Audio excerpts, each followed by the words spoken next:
राज्याचे अर्थमंत्री अजित पवार यांनी मुख्यमंत्री माझी लाडकी बहीण योजनेची घोषणा केली।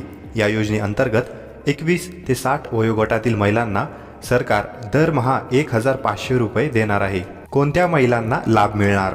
आर्थिकदृष्ट्या दुर्बल घटकातील महिलांना दरमहा 1500 रुपये दिले जातील।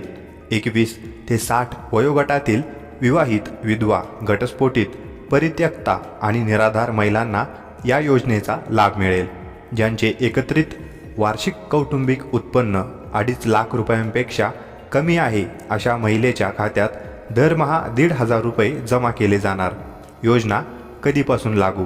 महाराष्ट्र सरकारने मुली आणि महिलांसाठी ही योजना सुरू केली आहे। महाराष्ट्राचे उपमुख्यमंत्री आणि राष्ट्रवादी काँग्रेसचे अध्यक्ष अजित पवार यांनी विधानसभेत म्हटले की आम्ही मुख्यमंत्री माझी लाडकी बहीण योजनेची घोषणा करत आहोत। या योजनेअंतर्गत राज्यातील महिलांना दरमहा 1500 रुपये दिले जातील। ही योजना येत्या जुलै 2024 पासून लागू होईल। योजनेसाठी इतका खर्च येणार। महाराष्ट्राचा अर्थसंकल्प मांडताना अजित पवार म्हणाले की या योजनेअंतर्गत राज्यातील 10,000 महिलांना पिंक ई-रिक्षा देण्यात येणार आहे। सरकारने यासाठी आपल्या बजेटमध्ये 80 कोटी रुपयांची तरतूद केली आहे। राज्यातील 21 ते 60 वयोगटातील महिलांना या योजनेचा लाभ मिळेल। या योजनेवर सरकार 46,000 कोटी रुपये खर्च करणार आहे। 2 लाख मुलींना लाभ मिळणार।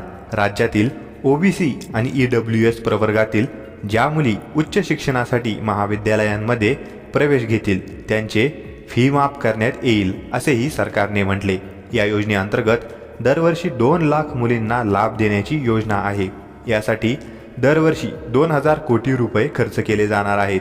मध्य प्रदेशमध्ये अशीच एक योजना चालवली जाते ज्यामध्ये महिलांना दरमहा 1250 रुपये दिले जातात। अशाच व्हिडिओसाठी आपल्या चॅनलला सबस्क्राईब करा। धन्यवाद।